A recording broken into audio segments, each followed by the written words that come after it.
अस्सलाम वालेकुम।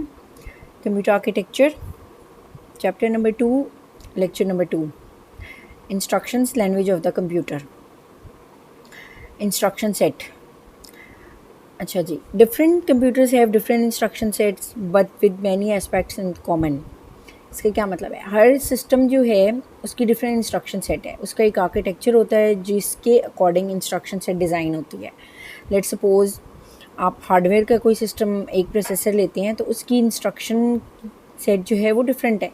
हर प्रोसेसर का इंस्ट्रक्शन जो है उसके इंस्ट्रक्शन सेट जो है उसके आर्किटेक्चर पर डिपेंड कर रहा होता है कि उसका आर्किटेक्चर किस तरह का है। ठीक है, early computers had very simple instruction set, simplified instruction. जो हमारे पास स्टार्ट के सिस्टम्स थे उनका इंस्ट्रक्शन सेट जो था वो कंपैरेटिवली सिंपल था, ठीक, जिसकी इम्प्लीमेंटेशन भी समहाउ सिंपल थी। अब जितने भी हमारे पास मॉडर्न सिस्टम्स हैं उनमें इंस्ट्रक्शन सेट अगर थोड़ा सा कॉम्प्लेक्स है भी तो वो इस लिहाज से फ़ायदेमंद होता है कि उसमें आपके पास बाकी बेनिफिट्स रहते हैं, आपके सिस्टम की परफॉर्मेंस बेहतर होती रहती है। The मिप्स instruction set. मिप्स means stands for million of instructions पर सेकेंड। अब ये जो एक है ना, ये एक आर्किटेक्चर है, इस पर पूरी की पूरी लैंग्वेज या आप ये कह लें एक आर्किटेक्चर डिज़ाइन हुआ हुआ है।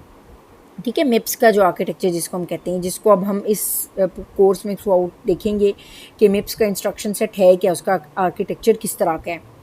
उसके लिए हम मिप्स की असेंबली लैंग्वेज देखेंगे, उसके बाद उस असेंबली लैंग्वेज की इम्प्लीमेंटेशन देखेंगे हम हार्डवेयर में किस तरह से हो रही है।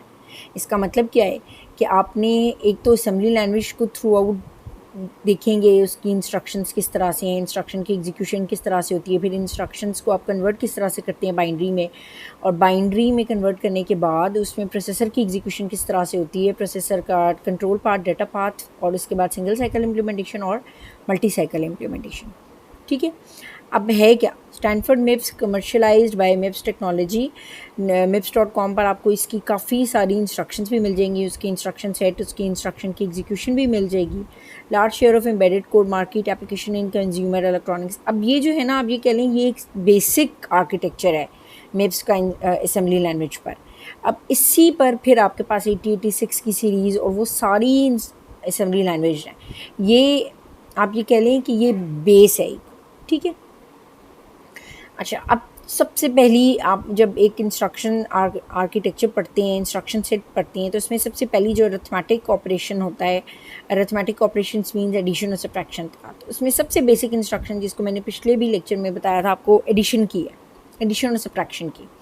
ऐड एंड सब्ट्रैक्ट, जिसमें आप जर्नल देखें तो आपके पास 3 ऑपरेंड्स रिक्वायर्ड होते हैं। 3 ऑपरेंड्स मींस, अब सी में हम जैसा करते थे 3 वेरिएबल्स है, ठीक है, लेकिन इसमें आपके पास 3 वेरिएबल्स नहीं है बल्कि 3 ऑपरेंड्स हैं। इसका क्या मतलब है? 2 सोर्स के ऑपरेंड हैं जिनमें एडिशन परफॉर्म हो रही है, और एक डेस्टिनेशन का ऑपरेंड है जिसमें आपके पास रिजल्ट राइट हो रहा है। अब इंस्ट्रक्शन है क्या? Add A comma B comma C. इसका क्या मतलब है? बी और सी की एडिशन हो और रिज़ल्ट कहाँ पर राइट हो आपके पास? ए में।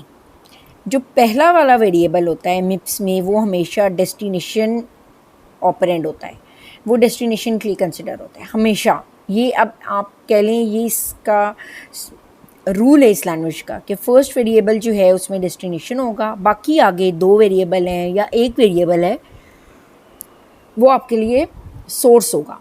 1 वेरिएबल भी हो सकता है, कुछ इंस्ट्रक्शंस ऐसी हैं जिसमें लोड स्टोर की जो 1 वेरिएबल पर ऑपरेट हो रहे होते हैं, सोर्स के 1 वेरिएबल पर, ठीक है। एक और चीज़, जो एडिशन और सब्ट्रैक्शन की इंस्ट्रक्शन है इसमें 3 ही वेरिएबल रिक्वायर्ड है। कुछ ऐसी इंस्ट्रक्शन असेंबली लैंग्वेज की इंस्ट्रक्शंस भी हैं जिसमें 2 ऑपरेंड हैं। इसका क्या मतलब है? अगर आपने लिखा है ना ऐड ए कॉमा बी, तो वो क्या करा होगा, ए और बी को ऐड करेगा और रिजल्ट किस में राइट कर देगा? ए में। अब ए का जो वेरिएबल है वो ओवरराइट हो गया, पहले वो सोर्स के लिए यूज़ हो रहा था, जब एडिशन का टास्क परफॉर्म हो गया है तो वो फिर यूज़ हो रहा है एज अ डेस्टिनेशन वेरिएबल। जबकि जो मिप्स है वो अलाउ करता है आपके पास 3 वेरिएबल्स जिसमें सोर्स डेस्टिनेशन के वेरिएबल डिफरेंट हैं। अब सेम भी हो सकते हैं, किस तरह से? ऐड ए कॉमा बी, इसका मतलब है ए और बी की एडिशन हो और रिजल्ट दोबारा राइट हो ए में। अब इस लैंग्वेज का कंस्ट्रेंट ये है कि इसमें होने 3 वेरिएबल्स चाहिए एडिशन के लिए, ठीक है। और यही वाला रूल अप्लाई होता है सब्ट्रैक्शन की इंस्ट्रक्शन के लिए भी, कि आपके पास 2 वेरिएबल हों सोर्स के जो कि सब्ट्रैक्शन परफॉर्म कर रहे हो, और एक वेरिएबल और डेस्टिनेशन का। अब वेरिएबल सेम भी हो सकते हैं, ठीक है, लेकिन ये नहीं हो सकता कि दो वेरिएबल, दो ऑपरेंड्स पर आप एडिशन की इंस्ट्रक्शन एग्जीक्यूट कर दें। मिप्स ये अलाउ नहीं करता आपको, ठीक। All arithmetic operation have this form. अब इसका जो डिज़ाइन प्रिंसिपल 1 क्या है, इसको इस तरह से डिज़ाइन करने की रीज़न क्या है? Simplicity favours regularity, regularity makes implementation simpler, simplicity enables higher performance at lower cost. अब देखिए, आपको एक ना चीज़ रेगुलर पता है कि ये इसकी एडिशन हो रही है और इसमें आ रही है, ये चीज़ सिंपल है।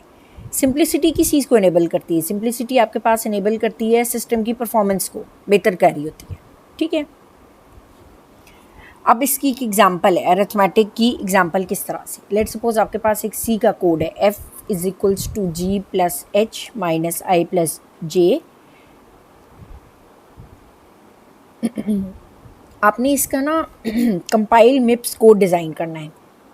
अब सी की जो लैंग्वेज है ना, वो आपके पास ये एज देती है आपको कि आप ना ऑपरेंड्स यूज़ कर सकें, ऑपरेटर्स यूज़ कर सकें। ऑपरेटर्स क्या होते हैं? प्लस माइनस के साइन यूज़ कर सकें, ठीक है।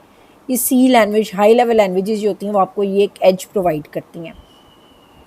जो असेंबली लैंग्वेज है ना, वो आपको ये एज प्रोवाइड नहीं करती। उसमें आपने अगर प्लस करना है ना, तो आप प्लस का साइन प्लेस नहीं करेंगे, बल्कि प्लस के लिए उसकी इंस्ट्रक्शन लिखेंगे कि जो भी एडिशन की इंस्ट्रक्शन होगी, सही है, आप वो इंस्ट्रक्शन लिखेंगे। अब है क्या, सबसे पहले देखें जी और एच की एडिशन हो रही है, उसके बाद आप देखें तो आई और जे की एडिशन हो रही है, फिर इनकी एडिशन के जो रिज़ल्ट्स हैं वो बेसिकली सब्ट्रैक्ट हो रही हैं, और सब्ट्रैक्शन के बाद रिज़ल्ट कहाँ जा रहा है? एफ में जा रहा है। अब आप इसमें वेरिएबल्स देखिए कितने हुए यूज़ हो रहे हैं, 1 2 3 4 5 वेरिएबल यूज़ हो रहे हैं, ठीक है।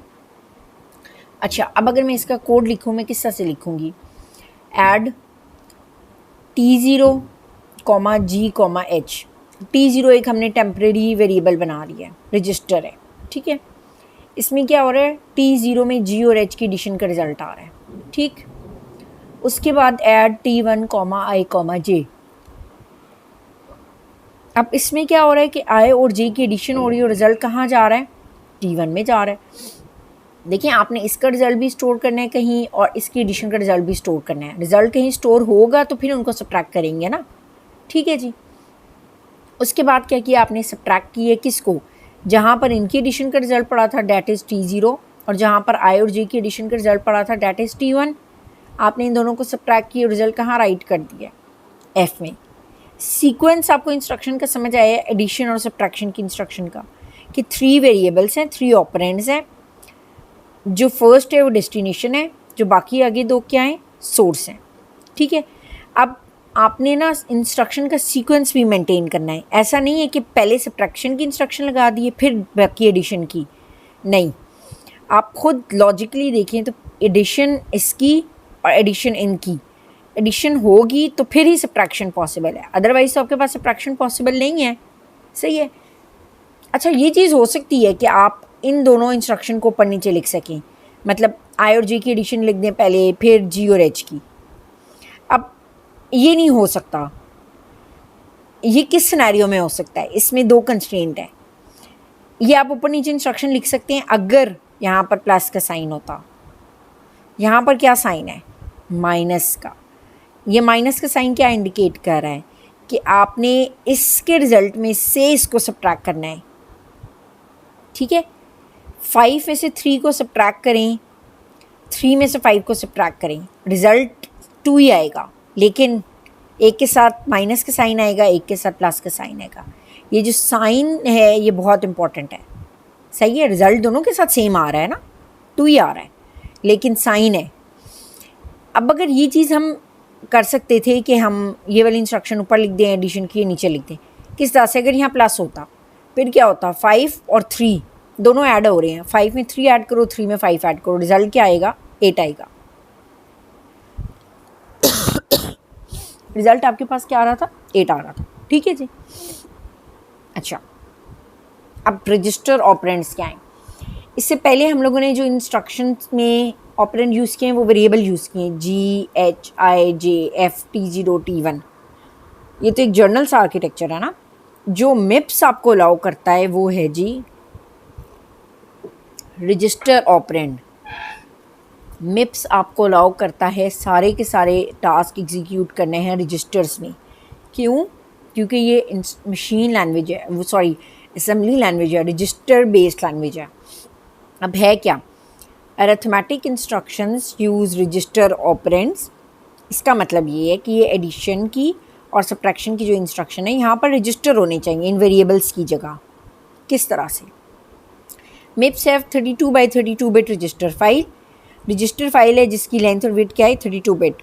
32 बिट का डाटा आप स्टोर कर सकते हैं। 32 बिट की एक रजिस्टर फाइल है, उसमें हर एक उसमें डाटा कितना स्टोर हो रहा है? हर एक आप कह लें शेल्फ में जो डाटा स्टोर हो रहा है वो 32 बिट का है। ठीक है। Use for frequently accessed data numbered 0 to 31। जिस तरह आपके पास सी में एरे की इंडेक्सिंग होती है 0 to n-1, same is the case आपके पास रजिस्टर की इंडेक्सिंग हो रही है 0 to n-1, that is 0 to 31। 32 bit data called a word. आपके पास वर्ड क्या है? एक 32 बिट का जो डाटा होता है उसको हम बोलते हैं word. Assembler names $T0 T1 up to T9 for temporary values. इसका क्या मतलब है? आपके पास टेम्परेरी रजिस्टर्स हैं मिप्स में। T0 $साइन इंडिकेट करा होता है रजिस्टर को। रजिस्टर नंबर T0 से लेकर रजिस्टर नंबर T9 तक टोटल 10 रजिस्टर्स हैं आपके पास टेम्परेरी वैल्यूज स्टोर करने के लिए। हर रजिस्टर आपके पास 32 बिट का डाटा स्टोर करता है, जिसको हम ये कहते हैं वो एक वर्ड को स्टोर कर रहा है। ठीक। $साइन S0 इसका मतलब है रजिस्टर नंबर S0 से लेकर रजिस्टर नंबर S7 तक टोटल 8 रजिस्टर हैं सेव्ड वेरिएबल्स के लिए। ठीक। सेव वेरिएबल मैं आपको एक एग्जांपल बताऊंगी कि कहाँ यूज़ होते हैं, किस तरह से यूज़ होते हैं। अच्छा, ये जो टेम्परेरी वेरिएबल्स यूज़ हो रहे हैं, टेम्परेरी वैल्यूज़, यहाँ पर क्या है? देखिए जी और एच को जब आपने स्टोर किया है तो आपने एक टेम्परेरी वेरिएबल बनाया था ना T0। अब मिप्स में ना आपके पास टेम्परेरी रजिस्टर भी हैं। आपने यहाँ पर अगर $साइन लगा दें इसके साथ तो इसका मतलब ये कि टेम्परेरी रजिस्टर बन जाएगा। टेम्परेरी रजिस्टर कहाँ से कहाँ तक हैं? T0 से लेकर T9 तक। इसका मतलब है T0 भी एक टेम्परेरी रजिस्टर बन सकता है अगर $साइन प्लेस कर दें, और T1 भी एक टेम्परेरी रजिस्टर बन सकता है अगर मैं इसके साथ एक $साइन प्लेस कर दूँ। दोनों टेम्परेरी रजिस्टर 32 बिट के होंगे। अब ये जो डिज़ाइन है इसका क्या प्रिंसिपल है? Smaller is faster, main memory million of location. इसका क्या मतलब है? आपके पास अगर मेन मेमोरी का साइज़ है 32 बिट रजिस्टर फाइल का, छोटा है ना, 32 बाई 32 बिट का साइज़ है, स्मॉलर है। जितनी मेमोरी स्मॉलर होगी उतनी फास्टर होगी। आपके पास बहुत जल्दी मेमोरी एक्सेस हो जाती है। मेमोरी की आप ये कह लें ट्रावर्सिंग जो है डाटा की 0 से लेकर 31 लोकेशन है, जल्दी जल्दी फास्टर एक्सेस होगी हर लोकेशन को। ठीक है। CPU को बहुत ज़्यादा टाइम नहीं लगाना पड़ेगा ना मेमोरी को एक्सेस, डाटा को एक्सेस करने के लिए। ठीक। अच्छा, अब रजिस्टर ऑपरेंड की एग्जांपल क्या है? ये अगेन पिछली वाली एग्जांपल ही है। C का कोड है F=G+H-I+J। अब पहले हम लोगों ने जो कोड लिखा था वो एक वेरिएबल बेस था जिसमें आपने वेरिएबल यूज़ किए थे G-H-I-J T0 T1। अब क्या है? मिप्स में वेरिएबल नहीं है बल्कि क्या है आपके पास? रजिस्टर्स। ठीक। तो आपने अभी C एग्जांपल को मॉडिफाई करना है अकॉर्डिंग टू द रजिस्टर्स। अब लेट सपोज मेरे पास F से लेकर J तक रजिस्टर्स हैं S0 और S4। इसका क्या मतलब है? मेरे पास लेट सपोज G और H पड़े हुए हैं, इनका डाटा मेरे पास पड़ा हुआ था S1 और S2 में, सेव्ड रजिस्टर में। सेव्ड रजिस्टर में डाटा सेव रहता है अनटिल आपकी एग्जीक्यूशन होती रहती है। उसके बाद आ जाता है आपके पास S3 और S4। S3 और S4 में क्या है? I और J। ठीक। ये भी $साइन प्लेस है, इसका मतलब है ये भी एक रजिस्टर है 32 बिट का। अब क्या हो रहा है? S1 और S2 का रिज़ल्ट एडिशन हुई इन दोनों रजिस्टर की, जिसमें डाटा पड़ा था G और H का, और उसने कहाँ इसको राइट कर दिया है? $साइन T0 में। T0 क्या था आपके पास? एक टेम्परेरी रजिस्टर था। ठीक। अच्छा, इसी तरह से I और J की एडिशन हुई है S3 और S4 रजिस्टर में। रिज़ल्ट कहाँ राइट हो गया? टेम्परेरी रजिस्टर T1 में। पिछली एग्जाम्पल में क्या था, यहाँ पर वेरिएबल लिखे थे GHIJ, अब क्या है यहाँ पर रजिस्टर लिखे हुए हैं, ठीक है। This is basically register operand example. उसके बाद क्या हो रहा है, T0 और T1 इनकी सब्ट्रैक्शन हुई है, T0 में से T1 सब्ट्रैक्ट हुआ है, रिजल्ट कहाँ राइट हो गया, S0 में, सेव्ड रजिस्टर में। अब इसमें कितने रजिस्टर यूज़ हो रहे हैं, S1 से लेकर S0, 1, 2, 3, 4, फिर 2 टेम्परेरी रजिस्टर। आप इसको किस तरह से ऑप्टिमाइज़ कर सकते हैं, रजिस्टर की यूजेज को, रजिस्टर की यूजेज को ऑप्टिमाइज़ कर सकते हैं ना, किस तरह से कर सकते हैं। देखें जी, आपने T0 में स्टोर करा दिया रिज़ल्ट इसका, T1 में इसका स्टोर करा दिया। अब क्या हो रहा है, T0 T1 की सब्ट्रैक्शन हो रही है, रिज़ल्ट कहाँ राइट हो रहा है, S0 में।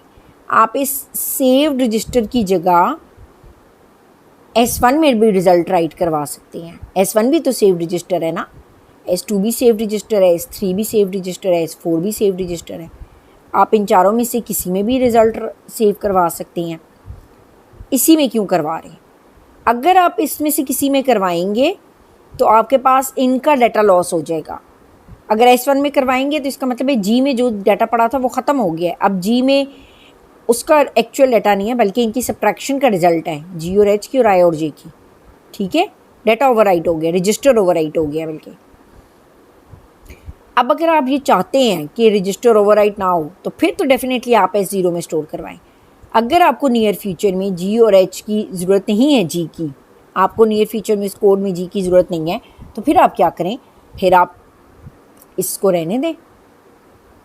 नियर फ्यूचर में अगर ज़रूरत नहीं है तो आप S1 में स्टोर करवा दें, अदरवाइज गो फॉर $S0, ठीक है।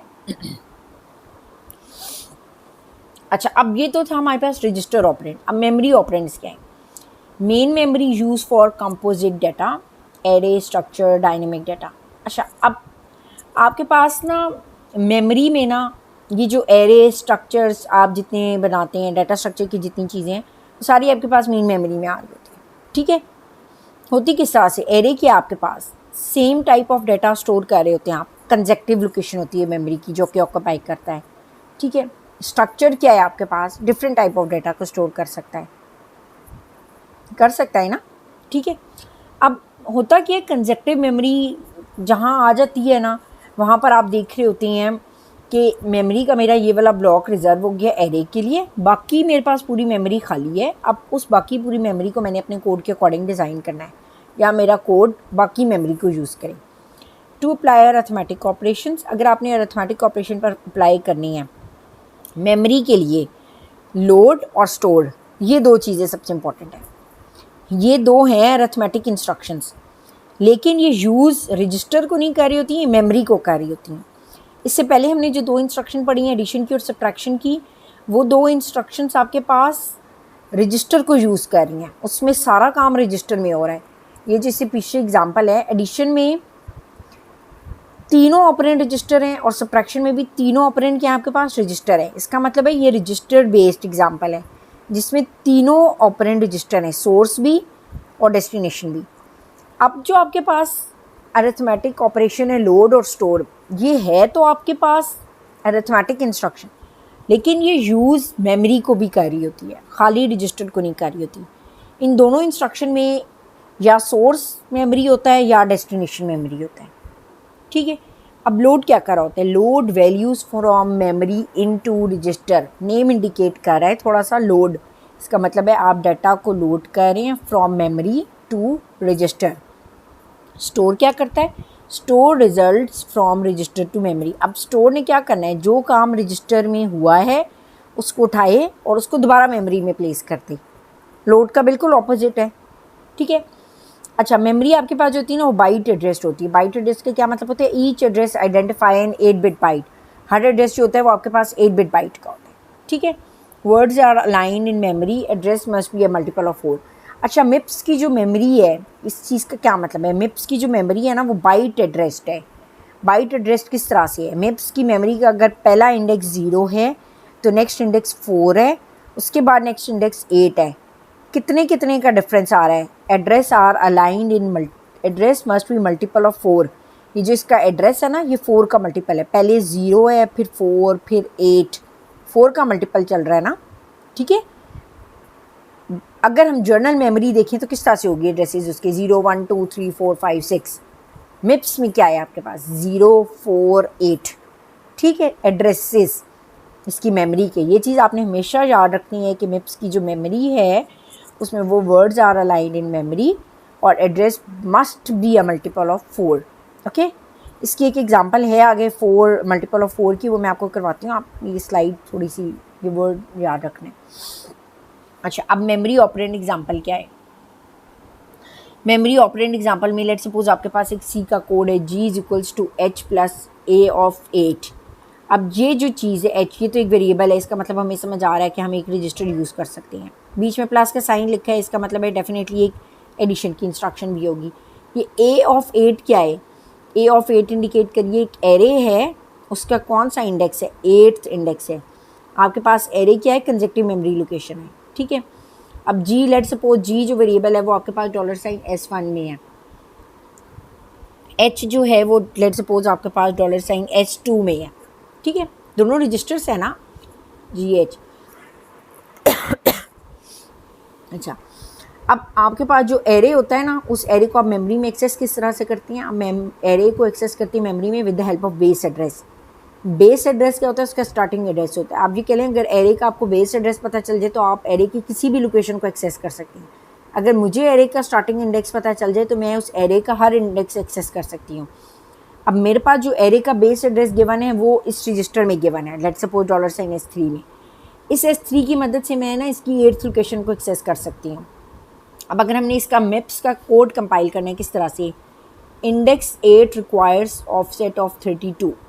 अगर मैंने इसके 8th इंडेक्स पर जाना है तो इसका मतलब ये है कि अब मिप्स की मेमोरी की बात हो रही है, तो मिप्स की मेमोरी में जो एड्रेसेस होते हैं must be a multiple of 4।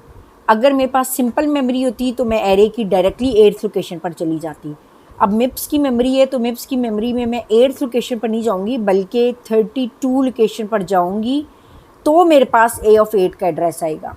32 किस तरह से आया है? 8 क्रॉस 4 32। हर इंडेक्स जो है 0 4 8 इस तरह से चल रहा है ना। तो जो आप ये कह लें कि जो पहले 0 पे पड़ा था वो 4 पे पड़ा है, जो 4 पे पड़ा है वो 8 पे पड़ा है, तो 8 वाला कहाँ पे पड़ा होगा? 8 क्रॉस 4 32 पे पड़ा होगा, ठीक है। 4 बाइट पर वर्ड, हर वर्ड जो होता है वो 4 बाइट ले रहा होता है, सही है जी। अब a ऑफ 8 डेफिनेटली मेमोरी में पड़ी है। जो प्लस की इंस्ट्रक्शन है, एडिशन की इंस्ट्रक्शन, उसमें तीनों ऑपरेंड क्या होने चाहिए? रजिस्टर। इसका मतलब ये है कि पहले आप इस मेमोरी का डाटा उठाएंगे और इसको रजिस्टर में प्लेस करेंगे।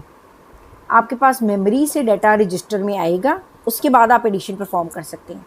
अब मैंने क्या किया है कि a ऑफ 8 का डाटा उठा के मैं किसी रजिस्टर में प्लेस करूँगी, लेट सपोज T0 में, फिर इस T0 को मैं ऐड कर दूँगी S2 के साथ, सही है। अब इसको मैंने मेमोरी से उठाना है और रजिस्टर में प्लेस करना है। इसके लिए कौन सी इंस्ट्रक्शन है? लोड की। उसका कीवर्ड क्या है? LW। अब लोड का फॉर्मेट क्या है? लोड का जो फॉर्मेट है इसमें पहला वाला जो है वो डेस्टिनेशन है, वो रजिस्टर है आपके पास, सही है, $T0। और उसके आगे क्या है? सोर्स है। अब लोड में ना 2 ही ऑपरेंड है, पहला डेस्टिनेशन, दूसरा सोर्स। डेस्टिनेशन तो मेरे पास आगे $T0, कोई भी रख सकते हैं आप। सोर्स क्या है? सोर्स है इस एरे का A का बेस एड्रेस जो कहाँ पड़ा हुआ है? S3 में। इसका मतलब है S3 से स्टार्ट हो और कहाँ तक जाए? 32 लोकेशन तक जाए। 32 तक क्यों जाए? एक्चुअल में 8 था, जब हम मिप्स में कन्वर्ट किया तो 8 क्रॉस 4 32 है।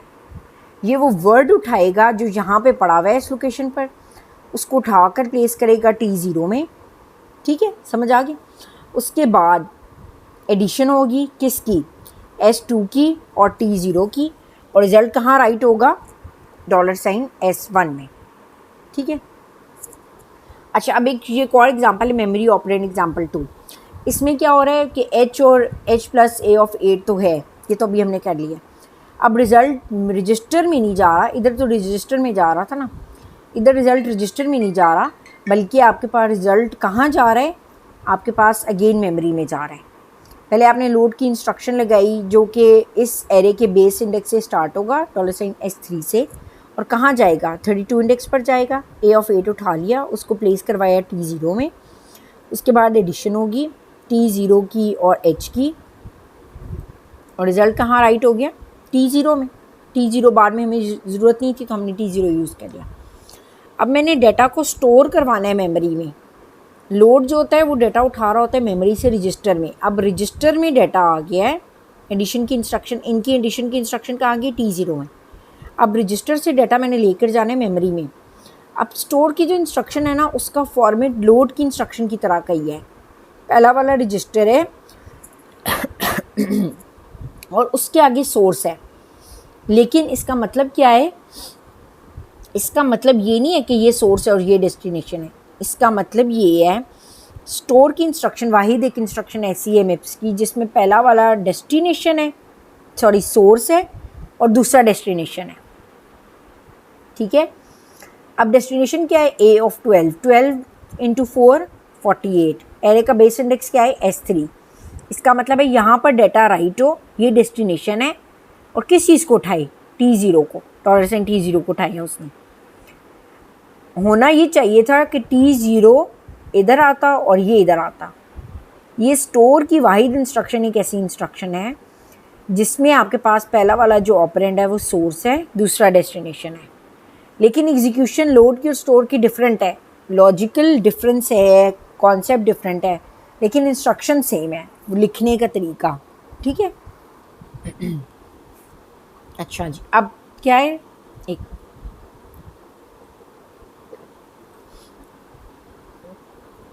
Register versus memory. Register are faster to access than memory. Definitely आपके पास मेमोरी के ही आपके पास फास्टर होता है register as compared to memory, size की वजह से भी। Operating on memory data requires load and store more instruction to be executed. अच्छा, अगर आपने लोड एंड स्टोर की इंस्ट्रक्शन एग्जीक्यूट करवानी है तो इसमें आपके पास मेमोरी यूज़ हो रही थी। लोड और स्टोर की जो इंस्ट्रक्शन है वो मेमोरी यूज़ कर रही होती है, सही है। More instructions to be executed. Compiler must use register for variable as much as possible, only spill to memory for less frequently used variable। हम मेमोरी को फिर उसी वक्त से जो for less frequently used variable का मतलब ये होता है कि जितने कम से कम वेरिएबल यूज़ करने होते हैं ना अपने प्रोग्राम में। अब देखिए रजिस्टर का ना साइज़ इतना नहीं होता कि आप उसमें सारे वेरिएबल्स प्लेस करते रहें। जो आपने यूज़ करने हैं वेरिएबल या रजिस्टर फाइल, आप रजिस्टर्स आप वो सिर्फ प्लेस करते हैं नियर फ्यूचर के लिए। ठीक है, रजिस्टर ऑप्टिमाइजेशन इज़ इम्पॉर्टेंट। ये नहीं है कि रजिस्टर में आप डाटा प्लेस करते रहें फास्टर एक्सेस के लिए, बार बार एक्सेस हो रहा है जल्दी हो जाएगा काम, नहीं। रजिस्टर की ऑप्टिमाइजेशन इज़ अ टास्क। अच्छा, अब आ जाती है इमीडिएट ऑपरेंड। अब ये वाली इंस्ट्रक्शन क्या है, इससे पहले हमने जो इंस्ट्रक्शंस देखी थी वो एक एडिशन की थी, एक सब्ट्रैक्शन की थी, फिर लोड की और स्टोर की। ठीक है, ये चार हमने इंस्ट्रक्शंस देख लिए हैं मिप्स के आर्किटेक्चर में। अब जो लास्ट इंस्ट्रक्शन है that is basically constant instruction, add immediate constant data specified in instruction. Let's suppose मैंने एडिशन करनी है कांस्टेंट नंबर की। अब सिंपल ऐड की इंस्ट्रक्शन क्या करी होती है, तीनों रजिस्टर होती हैं। अगर मैंने कांस्टेंट को ऐड करना है तो मैं क्या करूँगी, ऐड आई।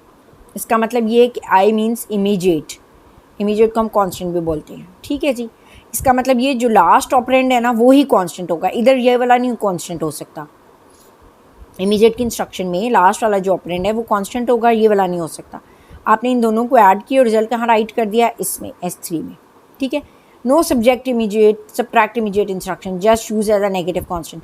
आपके पास ना ये ऐड इमीडिएट की तो इंस्ट्रक्शन है, सब्ट्रैक्ट इमीडिएट नहीं, SUBI नहीं है। जिससे ऐड है और सब्ट्रैक्ट है, इस तरह से ऐड इमीडिएट तो है लेकिन सब्ट्रैक्ट इमीडिएट की इंस्ट्रक्शन नहीं है।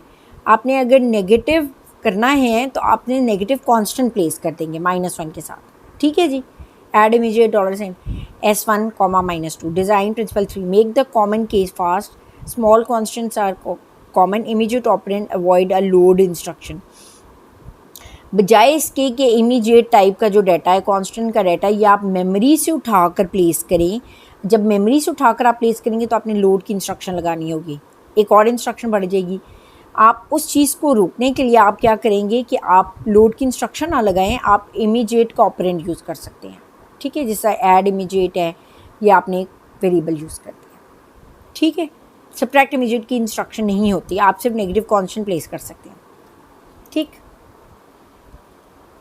अच्छा, अब कांस्टेंट ज़ीरो क्या है?